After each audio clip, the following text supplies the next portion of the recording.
Hey, what's up everybody? It's your boy Trey, back with another video. Apologize, I have not posted a video maybe like I think 5 days. Sorry, I did say I gave y'all warning. When work starts to hit me hard, I'm not gonna be able to post as many, and it's that time of year where I actually start working hard. So I got 3 clips here. One of the clips is a continuation of the last video, dating related video I did. I did get part 3 and it is long. And I got 2 other clips jumping forward just to make it like almost like father. So we're gonna get to it. So this first clip is a lady talking about men to never date. Sorry, got my word jumped up. Men to never date, and she got a little list here. She's gonna say it. I don't know what she's gonna say. Blind reaction here. So yeah, let's get to it. All right, ladies, here's a list of men never to date, and I'm going to keep this short and savage. Give me a follow, share this video with other women that need this wisdom, and click the link in my bio to dig deeper. Number 1 is the tall man. Don't date the tall man. Height doesn't mean he's special. He didn't have to work for it. He just grew. Tall doesn't mean interesting. And most of the time, it's all looks and zero substance. Number 2 is the man that's always working on himself. Translation for that is he's broke. That's code for my life is in shambles, but I'm giving TED Talks on growth. Let that man heal in peace away from you. Number 3 is the ugly man. Girl, if you're pretty, don't go for the ugliest man thinking that he's going to treat you better, because he won't. He'll actually treat you worse, and you want to know why? Because men have egos, and you'll teach him that he can get a pretty girl. And when they know you're out of their league, they'll make sure you feel it. Number 4 is the men with mama drama. If his relationship with his mother is toxic, girl, run. That's your early warning system, because he'll show you exactly how little respect he actually has for women. And number 5 is the old man. Girl, if you're under 25, leave that old man where he's at. He's not mature, and you're not wise beyond your years. If an older man was actually mature, he'd be dating women his own age. But no, you know what? The women his own age won't put up with his BS, so that's why he's targeting younger women. He's grooming them. I hate when they always saying talking about older men dating younger women and saying they grooming them. That is not the case. There might be some grooming there, but what's wrong with the man trying to get the woman just the way he kind of likes her? He kind of want it, because that younger woman is easier to work with than a woman his age, especially if it's a man 45, he's dating, I say like a 25-year-old girl, woman, 30-year-old woman. She might be easier to deal with than a woman his age. The tall man, well, I'm cooked because I'm 6'4", so I'm cooked. The man that's constantly working himself, damn, I'm cooked there too. But what's wrong with men totally working on himself? That doesn't mean he's broke. There are some men who are still working themselves. They are not broke. They just ain't willing to share it. When she made this list, I think she's a little bit bitter. That's my case, and she probably experienced this that's why she mentioned these 5 things. So yeah, but anyway, we're gonna go to the next clip, see what the next clip say. Everybody wants a good man, but nobody wants the responsibility of being a decent woman. And I don't say this in the way that you think, because even if you're like, oh, I got the man of my dreams, don't you think that it's going to be hard to maintain that relationship if you are actually not a decent human being? A lot of times what we want is one-sided. Men do this too, but I'm not talking to men, so don't get in my comments saying, what about the men? Because I'm not talking to them. I'm talking to you, girl. Talking to you. You want a good man, but you out here acting a complete fool. You're not working on yourself. You're not building your relationship with God. You're not seeking clarity on your purpose in life. You just want to be fulfilled. You just want somebody to come in and give to you. And that's great, because women are meant to receive, but not in a lazy way. You should be diligent. You should have clarity on your life. You should have purpose over your life. And you should be doing the things that you're supposed to do by the time that this man comes and finds you. It should not just be sit back and take everything. You should actually be able to take the things that he provides for you and multiply them. You should be able to take the things that he gives to you and make something of it. You should also be able to nurture. You should also be healed from all of this men versus women. I'm not doing that gender role. Like all of those things, if you're still having those conversations, you're not even ready to be looking at a relationship. Most of us are actually not ready to be in the relationships that we're seeking, because we have no clarity over our life. We don't understand our purpose. We're not walking right with God. We don't understand what his will is for our life, but we're constantly seeking to feed our own flesh. We want a man because it looks good. We want an accessory. We want all of these things. But I would challenge you to take a step back and to actually reflect on your life as it is right now, and ask yourself honestly if you are in a position to maintain a healthy relationship if it dropped into your life right now. And if not, go on and join me in the Womanhood series. Not wifey school, girls. I was about to say wifey school, but you're not a wife. You're a single woman.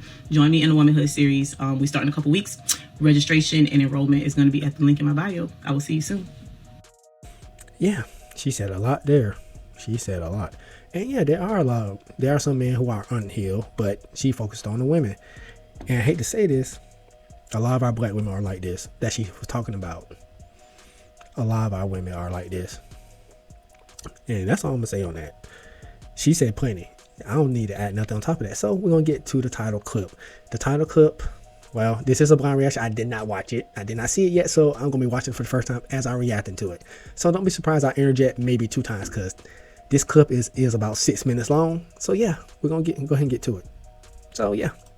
All right, TikTok fam. I know I told y'all I was gonna give y'all part 3 a couple days ago, but it's been a crazy week. My brother been in town. I've been working, so let's go ahead and get into part 3. So if you watch part 2 and you watch part 1, this is about how that man lied to me about how many kids he has. So boom, this is how I got the truth out of that man. So he told me the story a couple weeks later, because it always been in the back of my head, but I'm like, you know, hopefully I can get some more clarification on this, or, you know, he give me some more details, whatever the case may be. So a couple weeks later, we're still chit-chatting. We really don't see each other like that. We just, you know, talk on the phone or text or whatever. So then he gets to having these conversations or speaking about me being his girlfriend. So I'm like, well, before I could, you know, entertain that conversation about me being your girlfriend, I need to know more details about this situation where this is not your biological son and this is your little brother's side chick baby. And Before she dig into that, I did say I'll probably inject 2 or 3 times. See, that's the thing. You know about this, he tells you this, and you don't believe him, but yet you still willing to give him a chance. You're still willing to give him a chance. And you said he lied. Even when you about to get all the information from him, you still gave him a chance. Because you entertained the idea of him asking you to be his girlfriend. You still entertain the idea with the whole situation. So, yeah, that's what I want to say. Let's keep it going. You, again, signed this birth certificate. This is not your child, but you signed a birth certificate for your brother. Like, I need to know more details about the story. So we texted, and I'm like, you know, we can have this conversation in person, or, you know, we can, you know, text or whatever. It's up to you. He like, you know, we can text. I'm like, you know, regardless of what you say, you know, it's not right or wrong, but it could affect how we move forward. And he like, yeah, I understand, you know.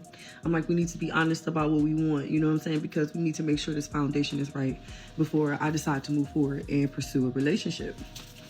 So he like, yeah, I understand this and that. So I had asked him like, so this situation with the child, you know, do he know your brother? He like, yeah, I know him as uncle. And I'm like, well, he know him as uncle. I'm like, do you plan on telling him like the truth? He was like, yeah, we're gonna sit down and talk about it. I'm like, well, how old is the child? He's like 8. He explained some shit like, you know, it's not gonna change whether I get married or not. He like, my relationship with him is, you know, pretty straightforward. I invest in him. I spend time with him. He lived with his mom and his siblings. He like, that really wouldn't affect you. I'm like, well, it may not affect me right now, but it may affect me in the future if we do decide to get married and this and that. And he like, you're right. So we texting about, you know, maybe 20 minutes about the situation, because that's what he decided he wanted to do, to text about the shit. So I'm asking all these questions. I'm like, do he call you dad? Again, how old is he? When do you plan on telling him? And I'm also, he's, you know, saying like, you know, we're going to sit down and have a conversation. And he like, if I make it to the birthday parties, I make it. And if I don't, I don't. And I'm like, well, that's weird, because you signed up to be his father. You need to be in this 100%, you know, really digging in deep, right? So I get this long message talking about, oh, well, you're going to hate me for this, but that is my son. I said, I knew he was your fucking son. And I'm like, you was going to sit up here and making your girlfriend without telling the truth. He like, I just really liked you.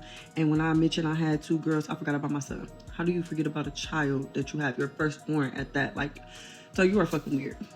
So then he like, I just really, really liked you, and I can fix this. I made the wrong choice. This and that. I said, well, you didn't make the wrong choice. You chose to fucking lie. And I said, you sitting up here telling me that you were going to eventually tell me, and you were going to tell me after you made me your girlfriend. I said, that's coercion and manipulation.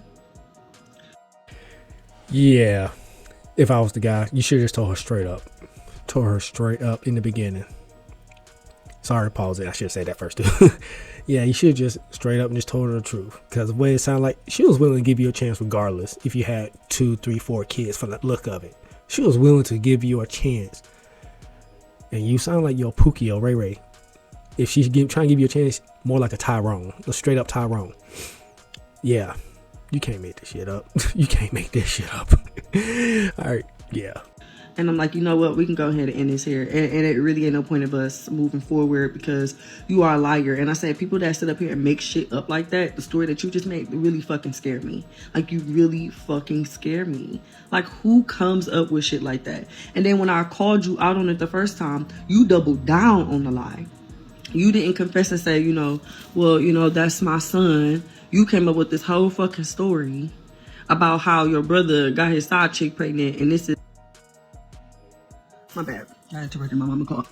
But yeah, I'm like, you just sat up here and made up this whole fucking lie. Like, people like you scare me, and it really wasn't no reason for you to lie. So yeah, that ended.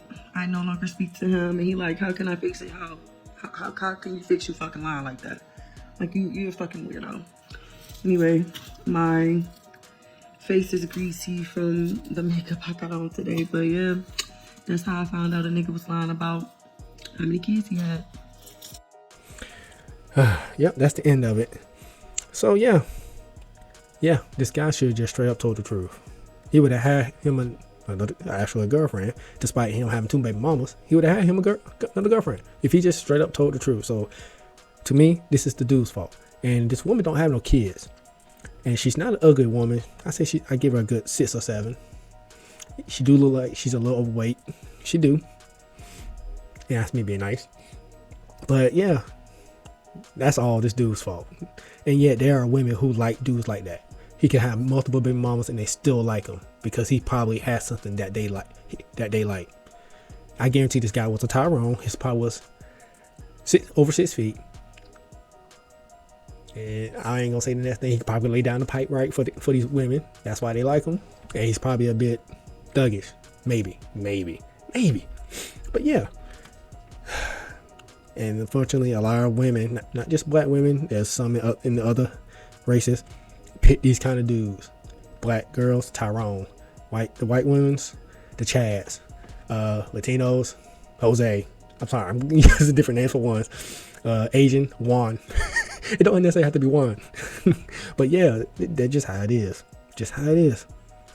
They like going after the bad boys. The guys really ain't to no good. The liars, the players. That's just how they go for it. But anyway, that is it for this. That's all I had to show here. It was a continuation of the last one. So, if you've made this far, go ahead, hit that like button. Subscribe if you haven't already. Please leave a comment, tell what you think about this. Share with anybody who like videos like these. If you see the hype button, please hit it. And also, like I said, I'm going to be saying this every time. I will be posting again on my Surf It Bro training channel within the next couple of weeks. So, I will get on top of that. Despite how busy I am, I'm going to still find time to start posting on that channel. This one, I'll probably lower my frequency maybe 3 to 4 times a week instead of 5 to 6 times a week. And plus, working schedule is starting to get a little hectic too. So, yeah, got to think about that. But anyway, I'll catch you on the flip side. Y'all have a good one, and peace.